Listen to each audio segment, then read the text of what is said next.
Throughout this presentation, references are made to Alcoholics Anonymous, AA materials, and helpful insights from AA members. This presentation is not endorsed by any AA member, AA group, or AA as a whole. In the interest of AA's tradition of anonymity, every precaution has been taken to guard the identity of any AA member in attendance.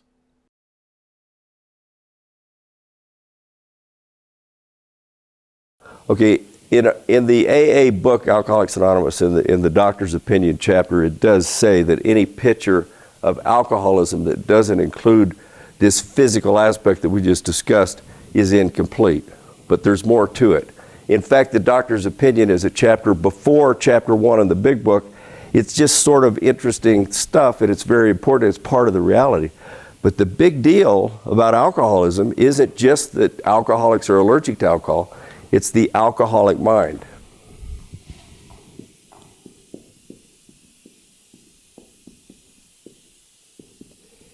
And I would call this part 2 of alcoholism, the other half of the illness. See, when we say we're powerless over alcohol in the first step, it doesn't mean that once an alcoholic starts drinking, that then they're powerless. It means that the alcoholic is powerless before they start drinking. We all want the alcoholic to take responsibility for what they've just done. It seems like a good idea, but the fact is the alcoholic has nothing to do with any of the drinking. So I'm going to try to give you an understanding of this idea of the alcoholic mind. Another interchangeable word for that would be insanity, and another word would be compulsion. But let's call it the alcoholic mind for this purpose. Now, what I'm going to do is put up here some reasons why people drink. Not necessarily alcoholics, just people. So who wants to give me some of these reasons? Just start. Stress. Okay. Celebration. Celebrate. Religion. What do you mean by that? Religion. Communion. Okay, so, and we're talking about people that have an allergy to alcohol, and any alcohol whatever is too much for them. So even communion is alcohol. If it doesn't matter what the reason, it's still alcohol that could trigger this allergy. So, like communion. Death. Death? Yeah. Death. Somebody died. Oh, like grief. Okay. To help with grief. Okay, so sort of a, okay. Boredom. Boredom. Okay. To relax. Oh, relax. Now we're talking. Taste. Taste. If you drink long enough, you find something you like. I think that's right. Courage. Courage. Who said that? Tony. Courage. Like the T-shirt in Acapulco. It goes down 1 tequila, 10 tequilas, you're bulletproof, that one? Okay, courage. Tradition. Tradition, what do you mean, Mark? Like tied in with maybe traditions at Christmas or at certain events. Okay, so like a family tradition or a business tradition or something. Okay, a gathering that has a tradition of having a toast or something like that. New Year weddings, okay. That would be a social thing. Let's just call that social in general. So social, it's funny we got clear to the bottom list before any of these people figured out social, but anyway, keep.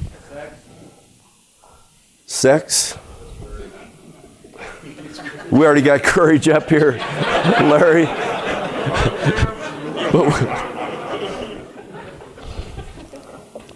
It makes her better looking, makes me feel better looking, makes me dance better. I mean, we could put a list up here and just keep going. Reasons people drink. Okay, now, reasons for the alcoholic to not drink. A, number 1, Roman numeral 1A, reasons for the alcoholic. Now, this is reasons for anybody, but reasons the alcoholic to not drink. Allergy. Number 1A in our list of reasons for the alcoholic to not drink is an allergy to alcohol. Any drinking, whatever, could trigger the allergy. Like my dad, the allergy. I mean, there's people why, we could put a list of reasons why people eat cherries up here, but the reason my dad didn't eat them, is because of allergy. Okay, so what are the subtopics of allergy? So let's say I've got an allergy to alcohol and I take a drink, then what's going to happen to me in the real parts of my life? Okay, I'm going to start with social problems. Did someone say self-respect? And the self-respect goes bad in a hurry because of what? Dishonesty. What else? What are some of the other symptoms of drinking when you're allergic to alcohol? Craving, that's part of the allergy. By the way, the interchangeable word for allergy is craving. Blackout. Okay, so big deal. Blackout. Danger. Blackout.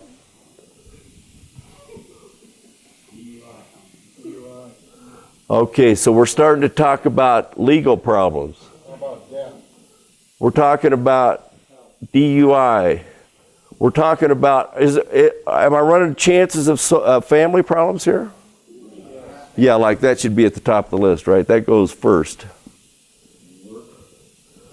Work.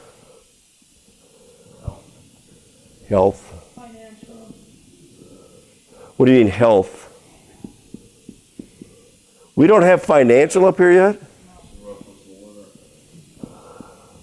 Okay, you know, I did this for a group at a treatment center one time, and this guy that was about 17 got to this list and he said, put up there death. And I looked at this guy. I was kind of new at doing this. I looked at this guy and thought, you're 17. Why are you, I mean, you're not going to, he said, look, they told me, they've convinced me that if I take another drink, it's going to get worse than it was last time.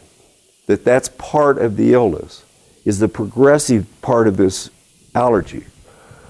He said, if it's worse than it was last time, I won't make it. I said, what do you mean? He said, I almost killed myself. He said, I was that close. So I understood then. I think it is death. Any alcoholic who has a period of recovery that has a relapse cannot guarantee ever coming back. I think that's true. There's no guarantee we ever come back. A lot of alcoholics that I know got into the program, and even though they never were considering suicide or that before they got in, the process of sobering up was so painful, and to go through that again, that they almost didn't make it. So, I think it's true. So, if we take all this and we look at it, here's the reasons to drink,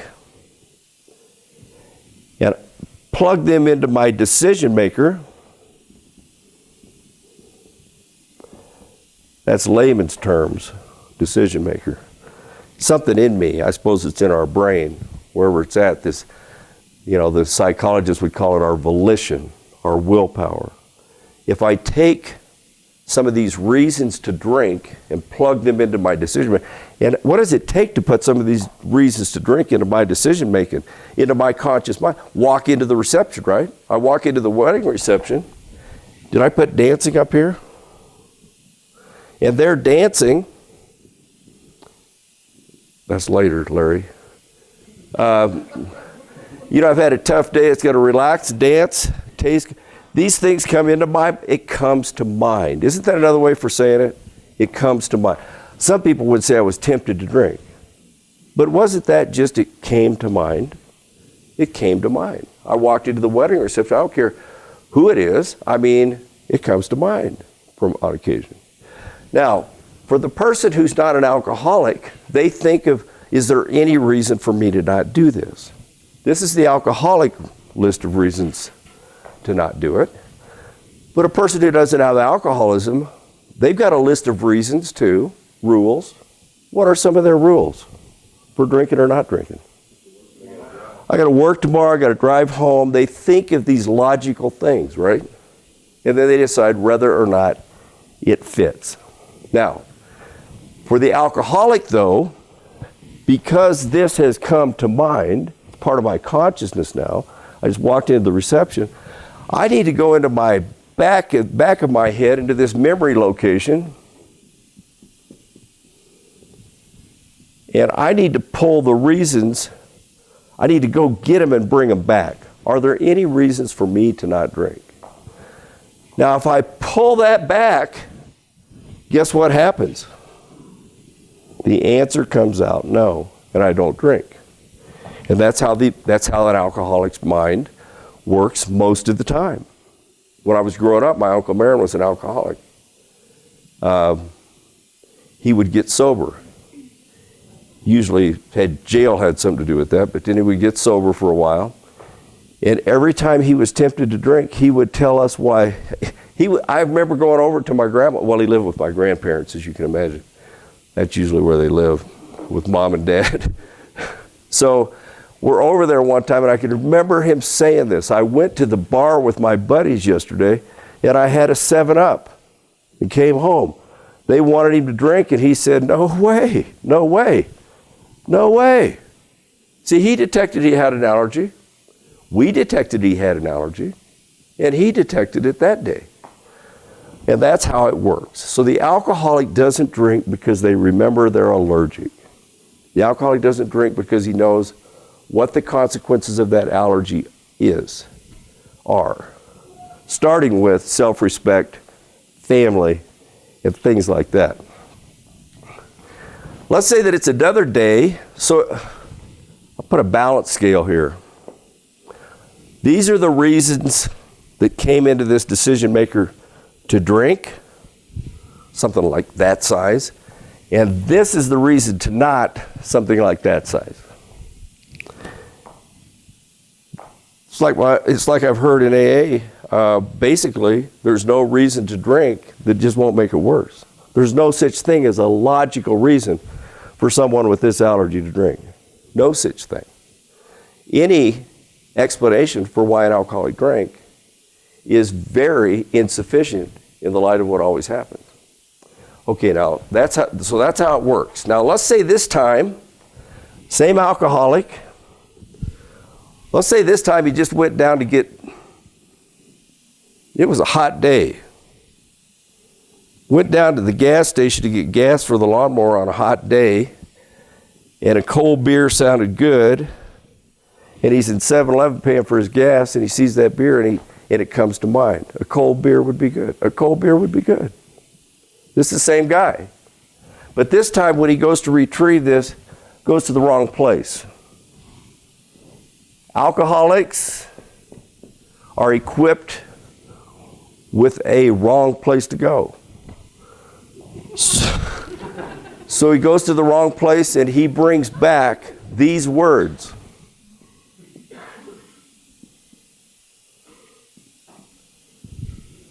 He brings that back. It's as though this doesn't exist. This may be as fresh as a week ago, the last time that he was sure he had an allergy to alcohol, the last time that she knew she could never drink again, the last time that she swore off, and this time she meant it. But yet, today in 7-Eleven, paying for the gas for the lawnmower on Saturday afternoon, a cold beer sounds good, and this is what the alcoholic brings back. Now, here's my balance scale, guys. Gas for the lawnmower and a cold beer sounds good. That's the reason. What do I have for a reason to not drink right now? I got nothing over here. No reason to not drink. This is the alcoholic mind. In the big book of Alcoholics Anonymous, it says, at certain times, the alcoholic has no sufficient mental defense against the first drink. His defense must come from a higher power. It talks about, in our belief, any scheme of combating alcoholism which intends to shield the sick man from temptation is doomed to failure. It calls it an attempt to do the impossible. If we're going to talk about being powerless over alcohol, and we think that the allergy is all that there is to that, we're missing the point. If I hear people say in an AA meeting or an AA group therapy session, someone says, the first drink is my choice, then after that it's alcoholism, that's wrong. For the alcoholic, the first drink is not his choice. The alcoholic is more than willing, I have found, my experience, more than willing to take responsibility for his drinking, including the first drink that ruined everything, by saying, I set myself up, or I chose the first drink, or I was stupid. And the reason that he says that is because if he really faces what's going on, and he sees this for what it really is, it's too frightening. Powerless over alcohol means powerless over alcohol. The alcoholic that joins AA with this intention, like it says in what you hear at a lot of AA meetings, rarely have we seen a person fail who has thoroughly followed our path. Those who do not recover are people who cannot or will not completely give themselves to this simple program. And why should they? Goes on to say, men and women who are constitutionally incapable of being honest with themselves. I've heard that a lot of times, and I've wondered what that meant. I've assumed that it meant they need to be really honest when they do their fourth step or whatever, their fifth step. I don't think that anymore. The hard thing about being honest about alcoholism is to understand the absolute hopelessness of this illness. That the alcoholic has no power over the first drink. And until the alcoholic is honest about that and is scared to death, he's not going to thoroughly follow this path.